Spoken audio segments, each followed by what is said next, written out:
In this video, we will be going over what gravity-turned rocket trajectories are and why they are so useful.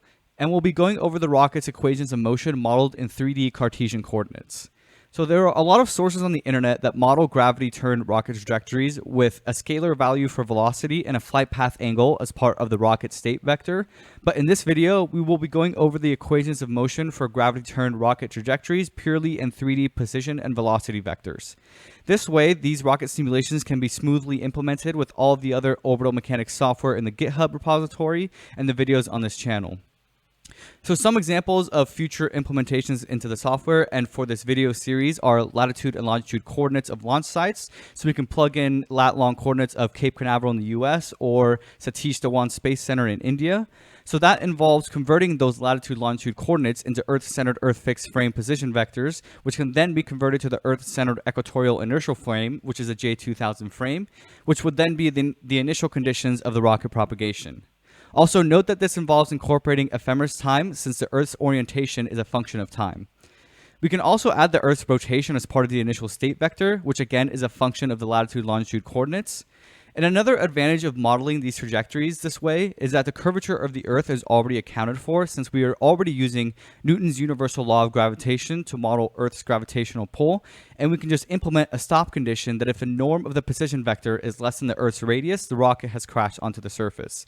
And once the trajectory is propagated, we can also create SPICE kernels from them and do all the type of work that we are used to doing with SPICE, including plugging in a BSP kernel for this trajectory into Cosmographia for some high fidelity animations. So overall, I'm proposing that modeling rocket trajectories with the state vectors that are position, velocity, and mass is more intuitive and useful than modeling them using a flight path angle as a state variable. And again, please let me know what you think about this idea in the comments, because this is something I came up with a few days ago and everything just clicked for me once I started modeling these trajectories in just position and velocity vectors. There's a fourth video in this series, and in this one, we'll be going over gravity-turned trajectories. And if you haven't seen it already, on this channel, I have over 50 videos on orbital mechanics with Python, the Space Engineering Podcast, and also videos in Spanish. So let's start with the definition of a gravity-turned trajectory, which means that the thrust vector is always pointed in the direction of the velocity vector. And this is useful because that thrust causes an acceleration to be 100% in the direction of velocity, therefore maximizing the increase in the magnitude of the velocity vector. So none of that acceleration goes into rotating the vector. And this is represented in equation form on the right, where the thrust acceleration vector is equal to the magnitude of the thrust divided by the mass of the rocket and in the velocity direction. And this hat notation means that this is a velocity unit vector, which has a magnitude of 1. It's called a gravity turn because the gravitational acceleration is what's causing the rotation of the velocity vector. Since both the thrust and the drag vectors are aligned with a velocity vector, they cannot rotate the velocity vector. So in order for that velocity vector to rotate, it must be acted upon by a vector that is not parallel to it. Therefore, as long as the velocity vector is not pointed exactly toward the Earth, which is nadir, or exactly away from the Earth, which is zenith, the acceleration due to gravity will cause the velocity vector to rotate. This is efficient because rotations of velocity vectors, even without changes in their magnitudes, are by definition a delta V, a change in the velocity vector, which therefore would take up fuel. So this way, the rocket uses all of its fuel solely to increase the magnitude of its velocity and lets gravity take care of the rotation. So for a gravity-turned trajectory to work, the velocity cannot be pointed zenith, directly away from the center of the Earth. Therefore, the rocket cannot begin its trajectory during a gravity turn. So instead, a rocket begins its flight with a zenith or vertical thrust profile in order to gain elevation. And if you watch a rocket launch, you will hear when the person calls out the rocket has cleared the tower on their vertical ascent. Then there is the initial pitch over maneuver to rotate the rocket's velocity vector. In this case, we can model the thrust vector to be slightly rotated with respect to the position vector, which is zenith. And in this case, it's modeled as a roughly 0.5 degree clockwise rotation about the z-axis from the zenith vector. That rotation is represented by this principal z-axis rotation matrix, and here's how you write in Python. And I'll have a link in the description to videos where I've covered rotation matrices in Python. And finally, once the rocket has some altitude and the velocity vector is rotated, the gravity turn thrust scene can begin.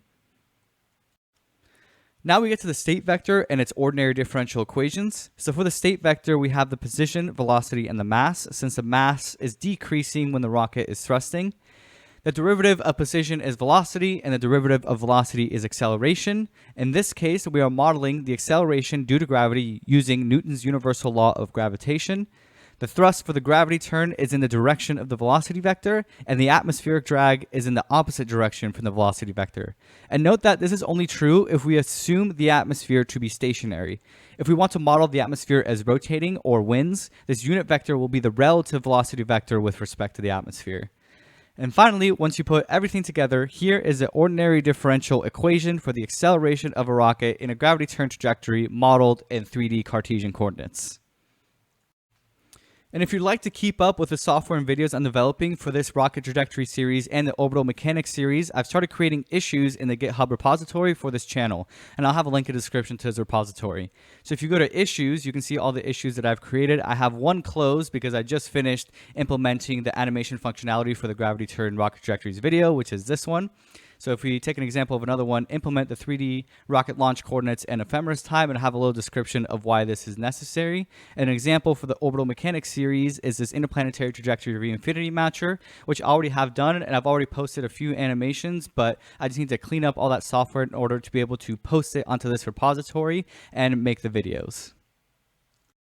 So be sure to hit like and subscribe to stay up to date with all the videos and help me out with YouTube algorithm. And then the next video in this series will be about flight path angle and how it applies to rocket trajectories and for spacecraft orbits. And again, I have the space engineering podcast on this channel as well as videos in Spanish. So let me know if you have any questions in the comments about this video, anything was confusing, and thank you for watching.